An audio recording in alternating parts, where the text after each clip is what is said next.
Welcome everybody to day one, let's say lesson 2 of the continuation of the mentorship model for the Academy of Sorcery project. This morning, Mike was in another Zoom, so I had his recording of building trust with the method. How do you trust your magic? How do you trust your systematic approach to these things versus what you've experienced in the past with the methods that I'm teaching you guys how to do? Like, what have you experienced over the last 2 days when it comes to the variations between other methods and the one that you're learning with me?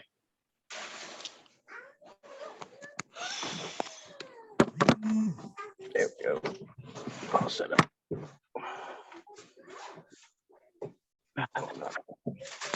Well, who wants to go first? My apologies. Was that rhetorical? Let's see. I don't really have anything planned. No, that's fine. I'll have stories upon stories. I guess starting off, I'll go. Last night, I tend to hypothesize rather than I practice, but with the sudden inspiration from Brian, I decided to take a leap into a new direction and worked with celestial things, gates to be specific. At the time, it was 4 p.m. my time, so I quickly found inspiration in the lesser key, or the greater key of Solomon, for the correspondences with planetary forces. 4 p.m. on a Sunday is the moon. So, and the moon, if I recall, is heavily associated with the astral and other things surrounding it. Would you go in and describe a little bit of what you did when you opened the gate of the moon? So what I did, it was very last minute, but I read off the conjuration, which I believe is taken from the Necronomicon, the Simon Necronomicon, which I believe I took it from your book, the Grimoire of Arts, but if I recall, the actual source is in the Simon Necronomicon. Good. And upon creating my newly created gate, which was thrown together with a bunch of correspondences revolving around it, I used the conjuration of the gate and of the, of course, lunar gate, and I felt very invigorating, and I drew, I guess this is all metaphorical, but I drew power from it. I basically just felt it come within me, and it was a very distinct feeling. It's it's definitely not just something you can second guess mentally. Like, it's happening, which is nice, right? Oh yeah, like I just felt it surging through me. I had it inscribed onto a piece of paper, so I even physically held the paper just to increase that flow, and it did help. Like, I could feel it coming through my arm into my chest, and out the other end into the inscribed sigil I was holding, channel. Feeling it connect was very exciting. I had definitely felt, I'm trying to find the right words, but it was quite the experience. So, I mean, and this is where I would like to sit back and dissect it a little bit with you, so we get really into that gnosis, that right, knowing that you had with this, so it makes it more tangible. Because if you can unpack it, you can feel it again. Like, if you know what to expect. Of course. So, yeah. One of the things about the gate spells is that it's designed to flood your body with the celestial energy, specifically so that you have the energy and the resources to be able to produce the effect in the world. Because you have to cultivate your chi. But the chi has to come from somewhere. Without it originating from somewhere, your body doesn't have enough oomph to be able to do the thing you want to do. Absolutely, and I can tell. I can tell from that because this is the second time I've experimented with sigils and talismans that found astral projection. The first time, I just simply empowered it using a little meditation, and it could put my body to sleep easily, but it couldn't do anything else. But using the gate on its first empowerment, which was only actually 30 seconds of actual empowerment, already it awakened my astral body. I didn't project, but I could feel it, you know, I just couldn't get out. Right. Big difference. You know, it's the fact that you were able to feel it the first time within the first like 30 seconds of your work is outstanding, man. Congratulations. Oh yeah. Congratulations. It felt very resounding. I was working on the clock because I had an hour to think of the concept, find the correspondences to help align my mind with the work at hand, and then actually do it and feel it. So, and afterwards, after connecting the two, I actually placed the talisman onto the middle, which here, the middle of the gate, just to attach the two, which Nice. helped. And it was a very resounding feeling. I was lightheaded at the time. My legs were a little shaky, which is funny because on the gate, in the northern part of it at the top, there was the elements of air, and at the bottom, water, you know, airheaded, shaky legs. Nice. Funny little correspondence. I was just thinking about that today at work, but I'm That'll give you excited to things to refine experiment it. with the other ones. You'll be able to make Oh, yeah. variations of it now.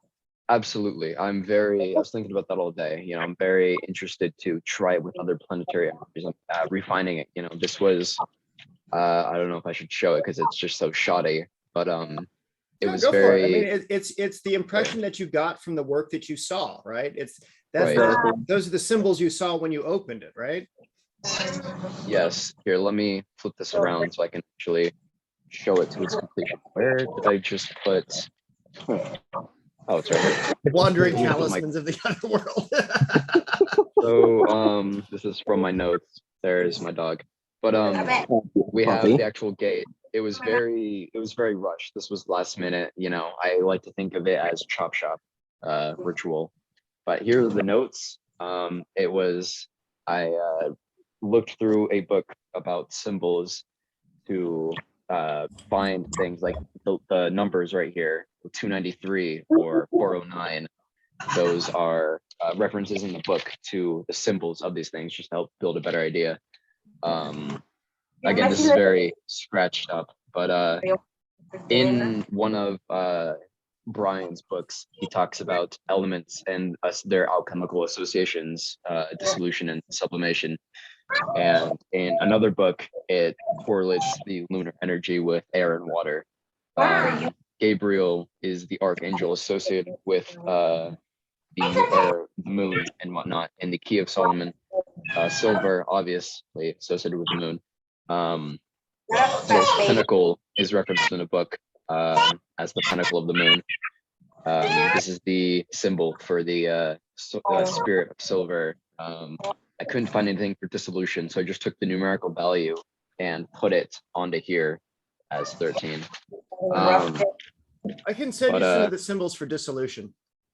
That would be pretty cool because I couldn't find it in my rushed area. But here's I tried to make it better than the obviously scratched part here. And I did mess up a bit, but I just laid it out here.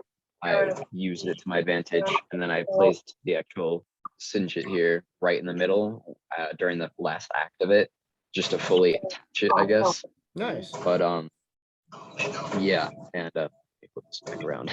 Yeah, because it's the relationship between the gate and the sigil. From the gate, the energy Absolutely. comes, and into the sigil it Yes. goes. So when I you're use doing the myself as a talismana, conduit. it works out great for that. Yes, I used myself as a conduit at first, and then I realized I can place it right in the middle, right on the pinnacle. It worked a lot better. Exactly. I wanted to feel both variations though, because it is quite the experience. I was weak to my knees, and then I talked to Brian about it and told me to go eat a snack. So I did. I felt much better. Yeah. Do you remember that, like the Harry Potter comment when they're always handing out chocolate? Yes. I read all the books. Yeah. Fucking yeah. Keep chocolate on hand, bro. Like that shit is legit. Oh, yeah. It's got caffeine in there, but it's a nice like mood stabilizer also. It's a good balance. No. And even for the sigil here, it's just the word astral projection, which is the sudden goal I had in mind. Like it's just the word deconstructed and put together in a different way. Right. Like chaos sigils normally are. Yeah, They take letters and just jumble them up into yeah, a Yeah. symbol. Yeah. exactly. And even with dissolution, I didn't find a symbol for it, so it was 11 letters. So I grabbed the numerical value using I forget it starts with the B, the Pyrethean, whatever. Oh yeah, the Uh, Pythagorean method. yes, yes, I did Yeah. that. It was 11, so I split it in half, the one in the middle, so I guess thirds. But and I just combined the values of each side, put it together. Eventually, I got 13. That's great. Um, yeah, no, it was very nice. So I'm excited to refine it, to rough out the edges, use a protractor or a ruler to get it wound or bound correctly. I'm going to use powered inks associated with the moon or any other gates that I choose to evoke. Um, Having more time to work with it allows me to empower it in so many other ways. I mean, if I affix it to a crystal instead of a piece of paper, I can anoint it with oils. I can pass it through incense. There's many things I can do, and there's so much. There's a lot of possibility, which is what I love about all of this. It's endless. Oh yeah. And that's what's really cool is that you're getting to explore like the variation of like, oh, I can do this and I can do this. And it's that excitement. Yeah. It's like, yes, Yes, It's absolutely wonderful, amazing. Sorry to ramble, but this is perfect. Oh, you're good, bro. Ramble on. Yeah. Oh yeah, like I love you it. did magic, like real Yes. legit, like this is how it goes. Like, welcome to the And life, bro. Like, Yeah, fucking I awesome. second guess myself a lot. I'm very skeptical, but I second guess everything that I do. So being able to physically feel it coursing through me and having the effects come on later, that's not. I don't believe in coincidence like that. I believe in cause and effect. One of the hermetic principles. I love it. And that's exactly yeah. what it is. It's like, that's the difference in this system between like the intangible stuff you'll read in the books, right? But once you start using the gates and once you put the entire system together that's been established in things like Taoist magic, ritual magic, ceremonial magic, and the stuff that's like inner secret shit, like this is the stuff that they don't tell you in the books. Right. But it gives you that visceral experience where you feel like you projecting energy is you can actually like feel your hand fucking shaking. Exactly. It was wild. Oh, I love if it. I had more time, if I'd given myself more time, see, I don't have I live with my girlfriend, her family, so I don't have like a specific. I'm 17, by the way, so it's not like I have an apartment or anything. But I don't have a personal space to do these things, So instead, I just built a stop and go in the bathroom for like 30 minutes. That's great. Which I mean, I like things like that, pack it up, or pack up, go do it, and then pack it up and bring it back in a short amount of time. It's very improvised, but it's liberating in its own way. But being able to work on it in later terms, re-empower it or refine it, do all of those things in my own time instead of rushed on the spot. It just allows me to have a lot more freedom with it. It's all very enjoyable. That's fantastic. So now what do your notes look like for that? Do you have like when you're doing notes and you're doing your records for these, I always recommend splitting it off into 3 different sections. One that's a stack of your experience, how it made you feel. One that's a stack of the correspondences that you used. And 3 would be the complete method that you used. So you've got the instructions on how you can create it. And then you've got the thing when it's done, like where are you going to put it when it's done? Right. Like I understand that I believe you don't have the space capacity, but if you have 3 different pages in your books or in your notebook, like I've got composition books out that stacked up to fucking high heaven, that it's like, yeah, that shit gets to be a mess. But after a while, you repeat the method, you keep those methods safe, and then you figure out those elements that you can recreate. And then you can put it in fancy books later when you get the space, when you get more money to buy it, invest in your practice. But when you're initially starting off, especially when you're in that position, It's like when I was a street kid, getting in, living with friends, there's 5 of us in an apartment. I slept on the couch in the living room. Each of them got a bedroom, I had to box all my magic crap, sleep next to the couch I slept on. Like it all had to fit in that. Like, Right. I get it. And I definitely, I want to do that. I don't have any tools. I just use whatever it was that I found. Yeah, improvised. Exactly. And it's very liberating to have all that, just whatever you can find around, doing what you can, not just with what you have, but to the fullest extent of it. Yeah. I plan on doing that, actually writing and drawing it out. This did happen yesterday, and then I woke up this morning, got ready for work, just came back maybe an hour ago. But after I refine it further, I plan on creating the list of correspondences, exactly what I used for the lunar inks and whatnot, the time, everything, and that'll allow me to improve on it even further. Good I stuff. like it. Oh yeah, Good stuff. wonderful. I love it. All right. What about you, man? Well, as you know, personally, Brian, I've been working on my talisman. I love it. I I love believe you it. showed us the other day too. I've been a little curious about It's that. getting a lot nicer. All those things are getting nice and clean. I like that. I even Nice clean line. I worked on getting it clear. There it comes in focus. Perfect, man. Perfect. Ooh, I like how it's very geometrically pleasing. That's gonna pack That a was a punch. pain in the ass. You could tell. You can ask Brian. I sent him pictures upon pictures until I got it right. Ah, you're doing it, man. So But will be it's a work in progress. I'm getting the design down. Then I'll work on the inks, the offerings, and so on and so forth for what I'll charge it. because you said you're gonna invoke a deity, or you're gonna invoke or evoke the deity. I'm going to invoke. Okay, so you're gonna channel the deity through yourself into the talisman. Yes. Do you have which one do you have selected for that? I think I was gonna go ahead and work with the Pluton like we talked about. Okay, Not Hades, but Pluton. okay, that'll be fun. It should be. I mean, my girlfriend's not too excited about the live sacrifice, but Well, so that's and that's the thing is like when you deal with the ancient gods, you've got to figure out a way to balance what the ancient gods are responsible for. And that's the unfortunate side effect of working with deity is that you're working with something so old that it's from the times of when that shit was like farm to table. So it was a lot easier for somebody to get a goat. It was a lot easier for somebody to do that shit. So figuring out a way to do it now with modern sensibilities. it shouldn't be that hard. From what it is that we talked about and what information you gave me, I plan on getting a farm down in Tennessee anyways.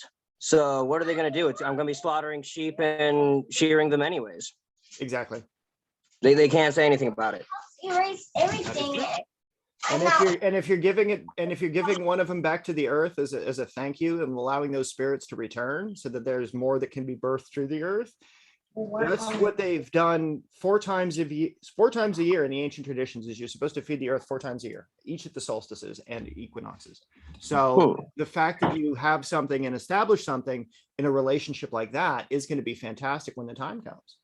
I feel so too, especially seeing as I plan on putting a temple on the farm grounds for, like I said, the safety of pagans and sorcerers alike.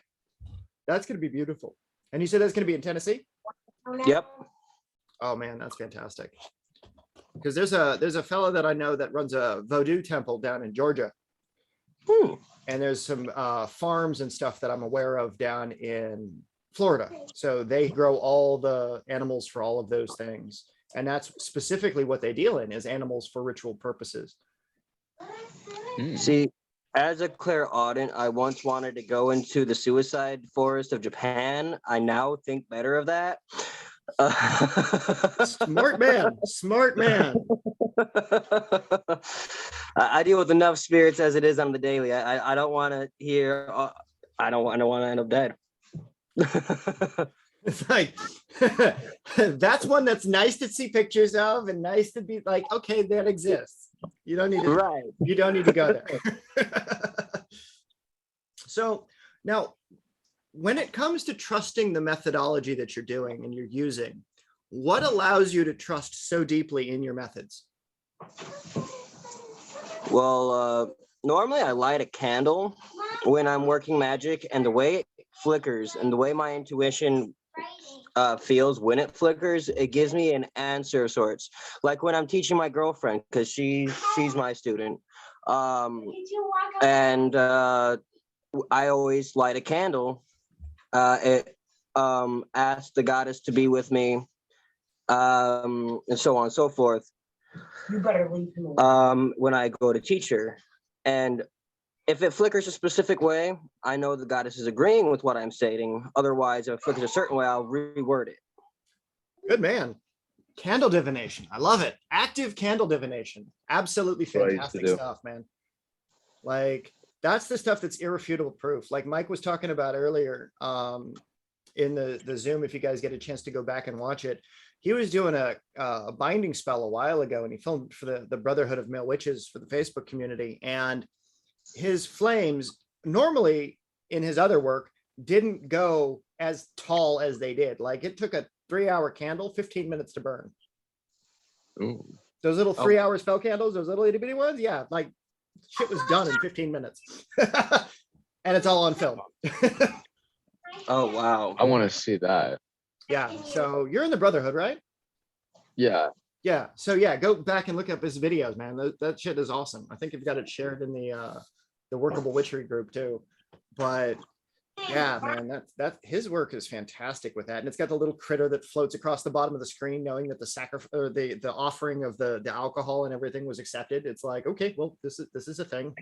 You know, when you get Visible. visual evidence of your manifestation, it's That is what I love. reassuring.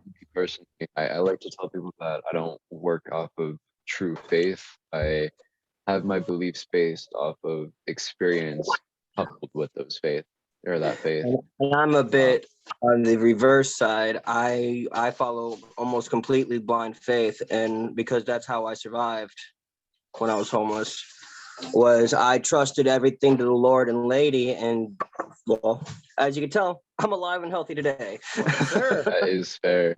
I mean, and that's the beauty of coming from wild magic, being out on the streets, being out there in nature and in the conditions. It was like, I'm never going to say that I'm, you know, not thankful for the conditions that I went through, but at the same time, I'm not exactly the happiest about the conditions that I went through, you know? Right. And so was kind of off. I was dumb and almost killed myself once by not sleeping in the snow like I should have, and slept on concrete. that's not good. No, it's not. I almost had hypothermia. But you live and learn. You know, that's a good thing. Like, I spent a week sleeping outside of a cemetery on a grate in the rain with a tarp under it so that the rain would come and fall down underneath in the grate area. And I was, you know, but sleeping on a grate is the most uncomfortable thing I think I've ever. But I have a question. What's that? Is it possible to give people who aren't clairaudient to share your gift with them by Yes. accident? Because I was walking through a cemetery with a friend. We were planning on doing some paranormal investigating. We both heard the exact same thing, this disgustingly evil type growl, just like guttural sound. We both took off running. Yeah. You know, and careful if you start running in a place like that, because that fear, it creates a link between you and those entities. So they'll follow your ass. Yeah, for about 2 blocks, we heard cats fighting. After 2 blocks, the sound of cats fighting stopped, and it just the presence disappeared. Yeah. That's why when even if you're going to go and paranormal investigate, make sure you leave offerings at the cemetery gates. You know, leave a cigarette, leave some water. You know, be like, we're gonna do this thing in here. Here's an offering for you so that we can pass. You know, Right. and that way it just keeps it nice and safe. Is because I've done plenty of paranormal stuff. Like God, man, there's this great church down there in South Carolina. It was burned with one of those with the townspeople in it, and then one of it just caught fire. Yeah, it was one of those that the British burned with the people inside, and then it was rebuilt, and then it caught fire again when Sherman came marching through. Oh, wow. And yeah, it's the fantastic place, crazy energy, but it's Life of an artist. the presence that you can get in those kinds of places to intentionally raise up the spirits and acts of necromancy is just absolutely astounding. So, you know, if you're gonna go do that shit, just, you know, play safe. But I'll be sure to do that again because my girlfriend wants to get into paranormal investigations. She's really big into all that stuff. I just want to make sure she knows, cast your circle, make sure you're good before you even enter anything. Yeah. And with the baby inside, it would be best wait till after, because life will seek new life. So those critters could reincarnate through baby. Oh, wow, really? Yeah. So I was doing a paranormal investigation job here for the Association of Paranormal Studies when it was located in San Diego. And there was one of the ladies, her name was Beverly, and she was pregnant during some of the investigations, and she had to have extra protections and stuff on, making sure that she wasn't like in the cemetery when we were doing raising of the spirits, because spirits have a tendency to jump into new bodies. Yeah, and if you're not used to possession, that ain't no good. No good. Exorcisms in the field without all the supplies are a pain in the ass. I bet. Limit your exposure to things that are extra dangerous when you don't need to. You know, it's like, that's why I keep like acorn caps on me almost all the time. see, and that's a beautiful way to do it, because those things will get it done. Like, Oh, Acorn caps. What is the belief for it? come here. the fertility of the oak tree. So you can use acorn caps as the feminine side of the masculine to receive into the oak, so that way through the acorn it can come and get birthed again. So you basically use it as a container. Okay, it's very interesting. It's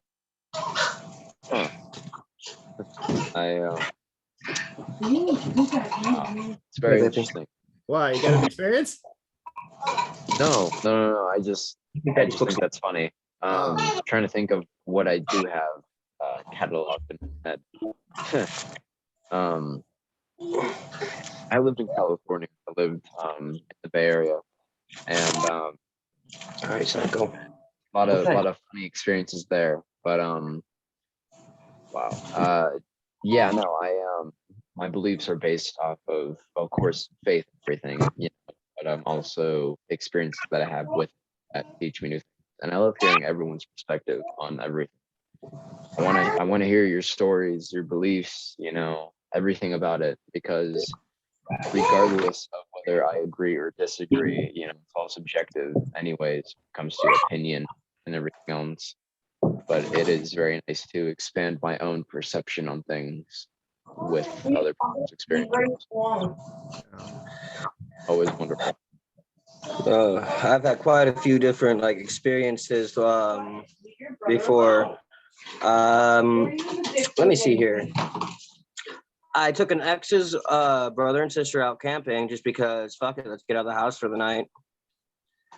I forgot, not unbeknownst, but I forgot that these woods were haunted by a woman who killed herself by stuffing stones in her pocket and jumping in the river full of whirlpools.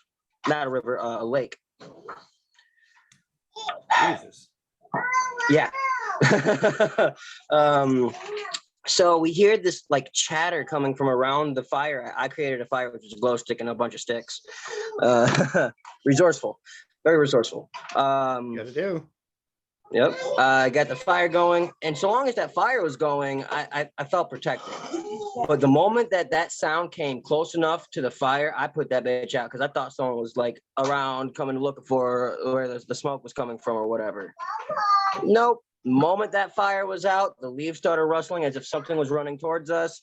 I said scatter, picked up a stick with a burning ember. I threw it. This thing flipped and then hovered in midair and then dropped.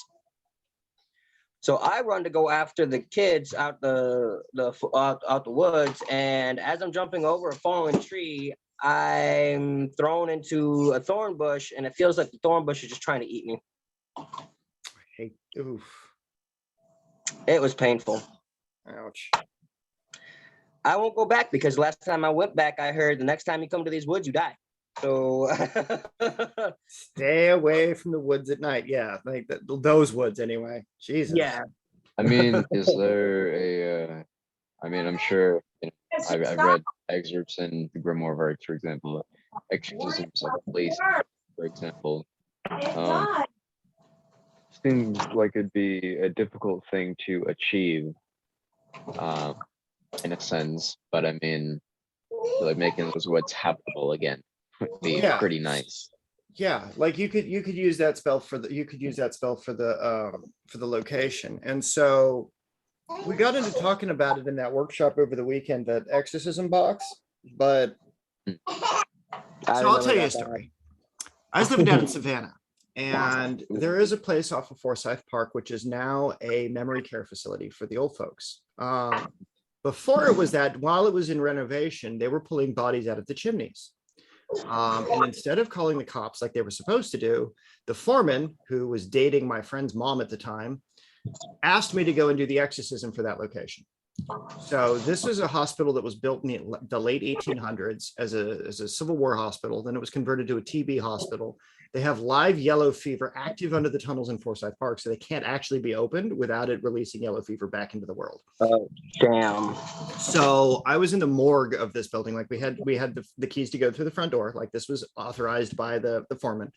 And I'm down there in the morgue, in the Civil War hospital, putting out the arrangement to build a temple. And so in my work, there's aspects of my practice that give me the rights and license to conjure up various kinds of celestial energies.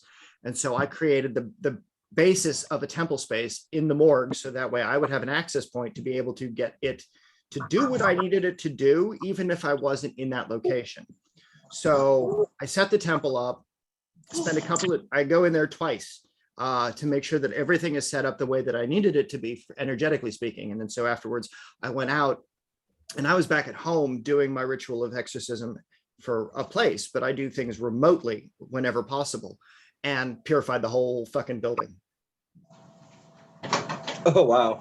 Yeah, like it was a dead zone after that. There was like no ghosts, no nothing, no like weird Ripley energies. But yeah, like it came up out of the morgue, out of the connection to the earth where people had crossed, and through that up and out through every door, every window, everything, just poof out. See, the way I used to do exorcisms was very not welcomed in a lot of areas, because I would take what they had and put it in my own body and fight it from within. I was told that's a big no-no. You can really lose yourself doing that, and I stopped doing it. Yeah, you can. There's so like when there was a friend of mine who used to be identified herself as a priestess of Sekhmet, goddess of healing and war. Well, one night she and I were having a few drinks, and she's like, I want to fight. I'm like, is that you talking or is that Sekhmet talking? And she's like, that's like Sekhmet. And it's like, all right. So we bring down Sekhmet into her body, and she starts hand-to-hand sparring. And I crack her pretty good across her mouth, and she winds up tasting blood. Well, Sekhmet lost her shit. She had to get an exorcism right then and there. So the same kind of thing that I used the celestial fire, as it were, from the same thing that purified the hospital, channeled it into my hand, thrust it right through her sacrum into her body, expelling the entity. She collapsed. 5 minutes later, she was fine. But she was out cold, like straight up out cold. Oh, wow. Damn. Like, I don't really spar with women much, even if they're possessed, because she wasn't fighting with fists. She took her hand and scraped the shit out of my face and gave me a black eye. Completely raked it down. Oh. Then she got the exorcism. Damn. Yeah, I have to be careful with stuff like that because in a flash of an instant, my emotions go haywire. And then if you make yourself the enemy gets put down. Right. I get in a bunch of disagreements with people because that includes women as well. I don't care who you are. You step in front of me to fight, you go down. Pretty much. And she was That's really fair. hell-bent on channeling this energy, channeling this goddess, and trying to access the martial capability of being mounted by a god in combat. Which, I mean, it's not like it's not possible. It's just to maintain control over that would take a lot of energy and a lot of, I can't think of the word right now, but it would take a lot of something. Yes, Thank you. and that's what she was trying to train for, is like that was what she was channeling these energies for. That was what she was going through all this process for, is because she had also undergone the rite of transformation. So she was a capable vessel of channeling celestial forces. I'm Whereas so I have excited. yet to do that. The transformation, the rites of transformation. Yeah, like I'm doing that's some big mojo right there, man. Like it's a simple ritual once you get it done, but once you get it done, it gives your body the capacity to be able to be the fully embodied magician. So I would be able to do what I did before without the chances of me being actually taken over. Right, because there is the distinct, your body, your soul, your energy inside it. You'd bring an entity outside of yourself into yourself. You have full control over what goes in and out of you. Look forward.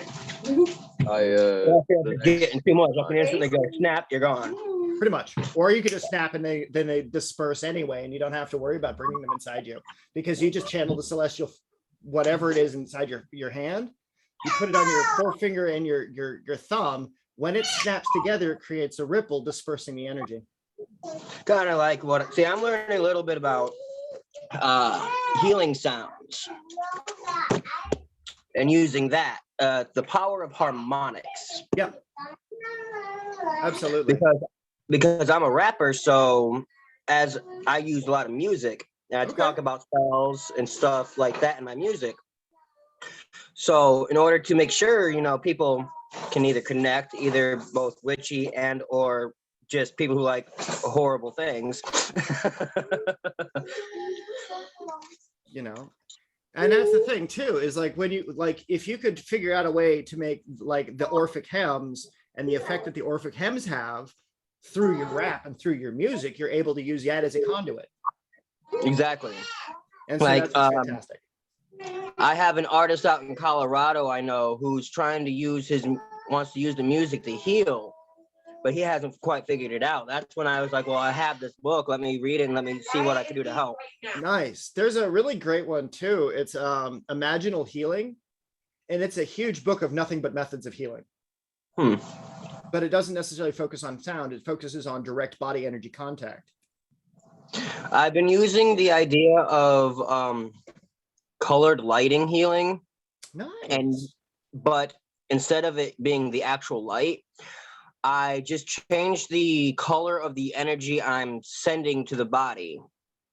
Perfect. And that color will represent, it's still the same correspondences as the light therapy, but instead it's the energy, and that way they can either absorb it the way where their body needs to and be okay. So that's what's really fun about it too, is so like in Taoist magic, right? We've talked about the spell of golden light, right?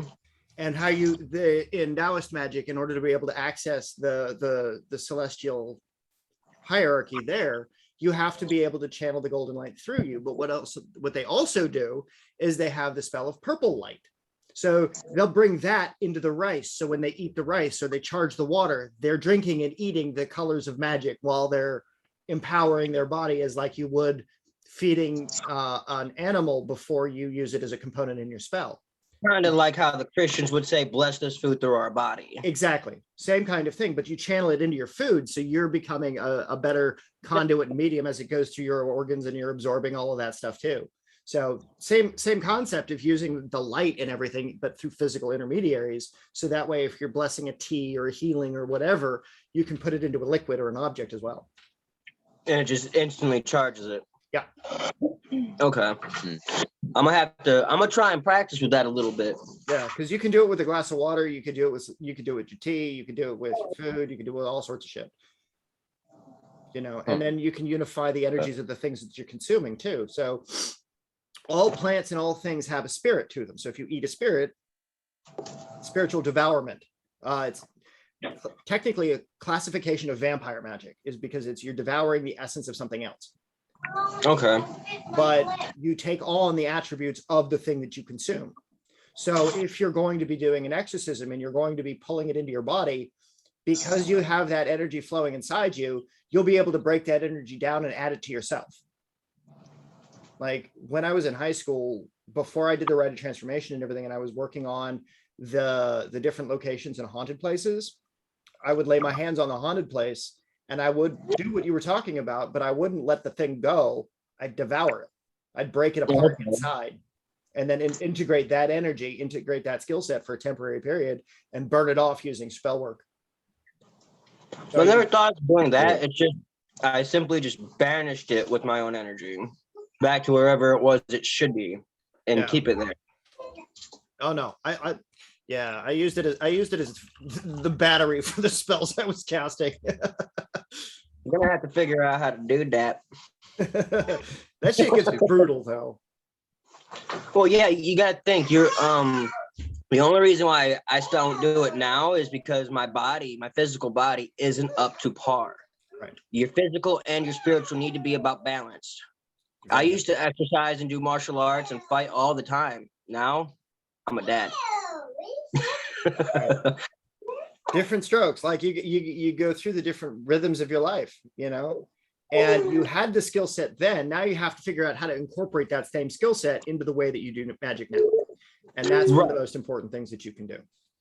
It just takes a lot of meditation, and I got a lot of character. Let's see. I believe this is the time that I have for today. I have something upcoming in just a moment.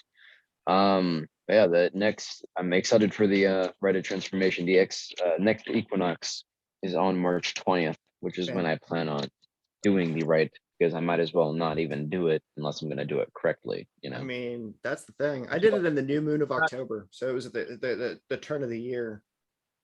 Ooh. And so the thing about the Rite of Transformation, one of the things that I want to really drive home is that for the period of integration, it'll be about 2 weeks.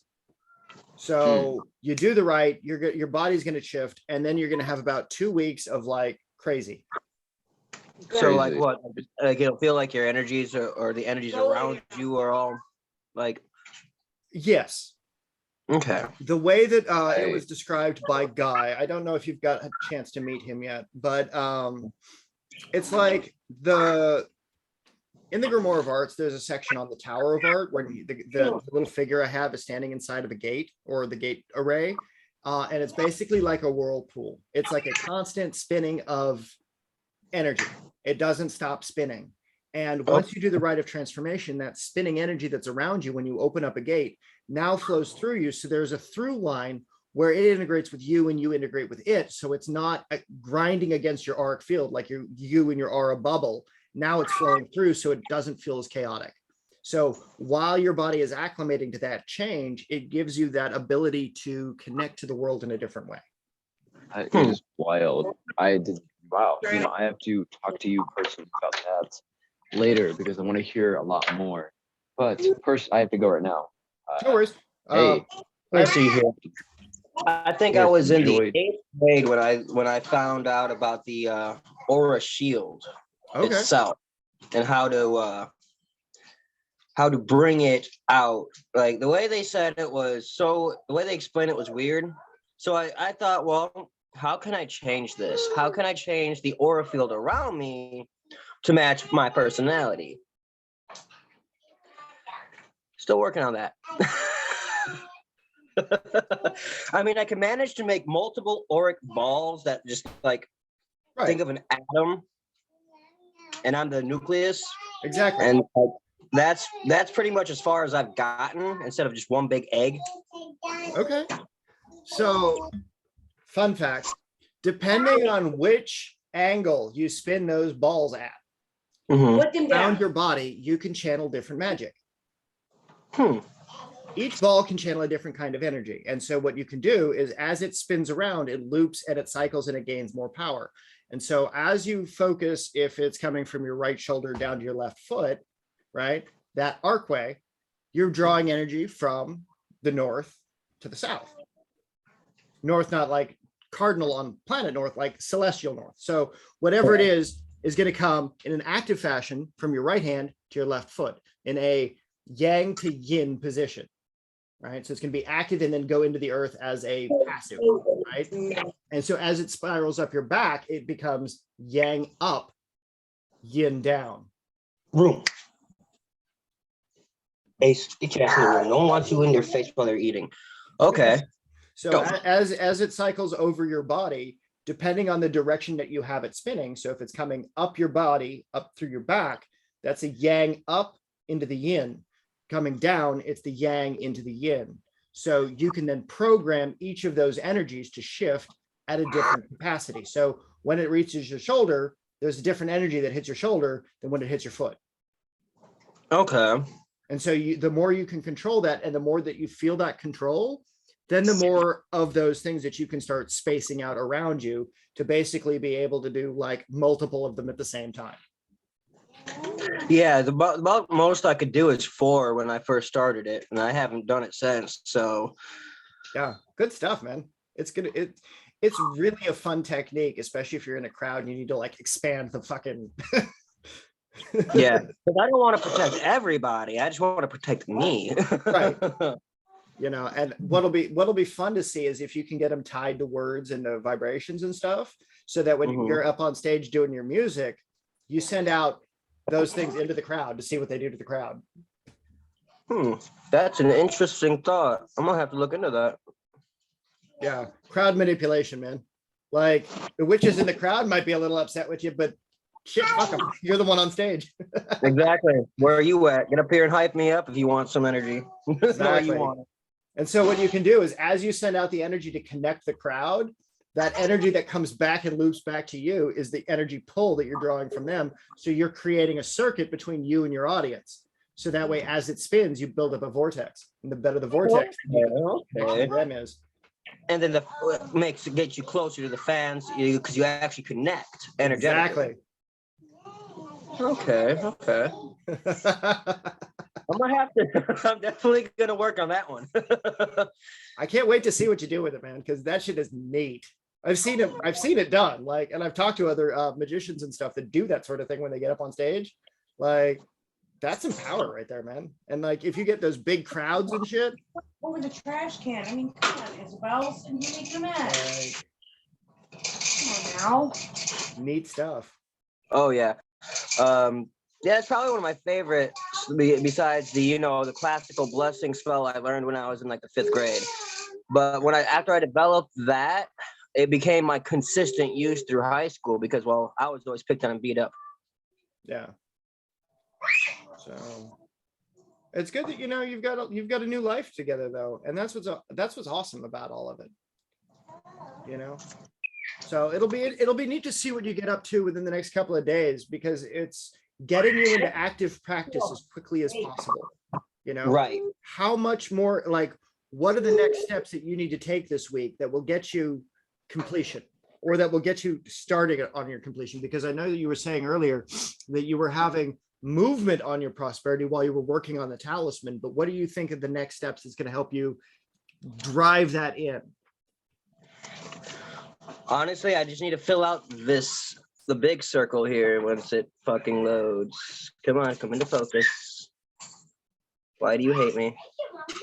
Oh, there you energy in it. It doesn't like it. go. Right. Well, you know what? I'm gonna work here. Let's see here. Right now. Damn it. Go, dog. Let's see here. There we go. There you go. That circle. Yes. That circle right there should complete it. If you notice, I have the mixture of the Jupiter and the Pluton symbol. Nice. That way I'm channeling the God through the planetary energy. And this symbol right here just stands for the spirit and God I'm using. So just say I want to use something else, I could change it up. And these are the three main things I want to work on and what I want to attract. And then here, I haven't figured out yet. Nice. What I would recommend doing, you know, if you're not adverse to it, if you want to really have this thing drive home, you could take a drop of your blood on your thumb and draw a straight line from the top of that down right into that center circle. Okay. Go. I thought about angels and adding maybe a name or two of angels, but I don't really mess with angels. Then don't do it. If you don't worship them, if you don't worship that energy or invite that energy into your life, don't use them. It's the same thing with the gods. If you're not using that specific energy and you don't reverence it and you don't understand how it's going to play out, it can go sideways. So like that big circle at the bottom, you could put your name sigil. My monogram, yeah. Exactly. And then so you've got, and then if you do the bloodline, it's quite literally, this is the alignment. This is the magic that's in your blood. This is the thing that you're trying to do, inviting it directly through your life, channeling it into the thing that is your symbol. And it connects it directly to me because it's my blood. Exactly. Now, say if I wanted to make a talisman for someone else, would I use their blood to mix with the ink, or would I use my own blood still? There's okay. There's also an ingredient blend that you could use. It's let's see my notebook here. There's the short version of the Grimoire of Arts. There's a blood substitute condenser that you can mix. And so whenever you needed it to, if you use the Pythagorean numerology, you break down their name into their numbers, get their master number to figure out what planet they were born on. So then you draw that sigil out on the planetary square of that individual. That sigil that you draw from their birth planet, you can draw with this ink, and it'll connect to their body a lot easier than even if you don't have their blood or personal effect or anything like that. So it basically it negates the need for having to deal with the blood and the fluids. Yeah, because it's gonna be quite awkward to be like, hey, can you make me a talisman? Yeah, send me like a couple ounces of your blood. I've said that to clients and they do. All over here. When I say I'm just a weird white man. No, so like I had one of my clients send me the umbilical cord from the baby that she had born, so that way I could bond the mother, the father, and the baby together as a family. And then I mummified it. Down. That's beautiful. That was the most intense work I think I've ever done. It was my favorite work because it's the stuff of life, and it was to help establish that family. Like those talismans are not cheap because it uses human ribs. It uses all the sacred resins. It took 40 days to in natron to dry out the umbilical cord. But yeah, it was like when the box arrived, it was this big bag of like liquid baby part. Yeah, kind of gross. And by kind of, I mean a lot. So like the herbs you would need would be angelica, star anise, burdock root, sage, tobacco. I used wolfsbane, mugwort, damiana, and mandrake root. So you connect, and basically what it does is it connects the planetary ingredients for the sun, the moon, Venus, Mercury, Jupiter, Mars, Saturn, Neptune, Pluto, and Uranus. But you also add in cassia bark. Cassia bark in hoodoo is used to substitute for personal effects. So if you don't have a personal effect, use cassia bark, use a tincture of that, and you can use that as your intermediary between what you need to do and the receptacle of the spirit. So once you have the name and you're drawing it out, the symbol becomes the vessel in the body. Because you're accounting for all the planetary energies that move inside the body. You now have it in this ink blend that you've now drawn a symbol for. The spirit can be received by the ink and the glyph. So it just acts as it's, oh, they just act as if, like, say, what's the word I'm thinking of? Exchange of equality. Fuck. What's Think it about it called? like a doppelganger. You're cloning their body without them being present. Okay. Yeah, So it's like the spiritual sigil becomes doppelganger. a direct clone. And then there's the spells of summoning, which you can evoke their living spirit out of their body and then bond it to that object. Can you stop it? Doesn't that turn the body into a vegetable? Temporarily. And then you put it back. Oh, okay. It tends to knock the people unconscious for a few hours. See what you're doing now. That's why I want to make sure they're not at work. yeah. That's where timing comes back into play, is like you need to have these things. Like there's been several times where myself when I was testing the spell, was rendered unconscious for about 6 hours, 15 minutes on either side of the ritual, like 15 minutes after the guy started casting it to 15 minutes after he was done. Then I regained consciousness, and then I was able to like test all of that. But with my clients, they'll, right on the edge of sleep, and then bam, they're out. And then they'll send me a text the next day and be like complaining about like how fast they went to sleep. Especially, it's like, all right, well, oops, just let me know when everybody's asleep. Because that shit's important. I think the most magical family moment I've ever had, besides, initiating my girlfriend, was when I tried to bless the oldest twin, and I got all that energy shot back at me and sent me across the room. Fun. I didn't know what to expect. I didn't know what to do. I'm sitting here like, did she just like spiritually like kick me in the face? That's fantastic, man. Congratulations. Like, I mean, not like to get kicked across the room, but like to have like that visceral of a like, here's a blessing. Come on. Right. Just like, what the hell? I've never felt anything like that. Not even when I got thrown into the bush. It was just nah, no thank you. Here's your energy back. No, you better be nice. That's nuts. No. Anyway, man, I'll let you get going. Thank you so much. I hope to see you tomorrow night. We got a couple more of these to go. Get your talisman done. I'm curious to see what you do with it. I'm curious as well. And then next step, once the talisman's done and everything else is situated, then I get the inks and everything to mix it in together and make it all work. And so here's a fun thing. If you use the gate conjurations, you don't need to go through those extra steps of the inks and all that. Because the gate conjuration is a font of energy. It won't work the same. It won't work as evenly. It won't work as cleanly, but you can still pull it off if you use the gate conjurations. Because it's all about creating that external flow of power. If you've got the vessel for it drawn up, right? It's chaos magic, right? You use what you have on hand. It's just you have to have a bigger source of energy to empower it and to absorb it. So if you're using blood, all you need is a gate conjuration. If you don't use your blood, then you'll need all the inks and all that stuff. But if you're using blood magic, blood overrides all the inks and stuff. Only time I've ever used blood magic was when blessing the seals for my familiars. I used Raven Grimasi's book for that. Oh, wow. Okay. Yeah, I actually went through with that, and I gotta say it was pretty powerful, pretty empowering stuff. That's great, man. So, alrighty, my friend. I will see you tomorrow. You have a safe night and blessings to you and your family, okay? Will do. You have a good night too, brother.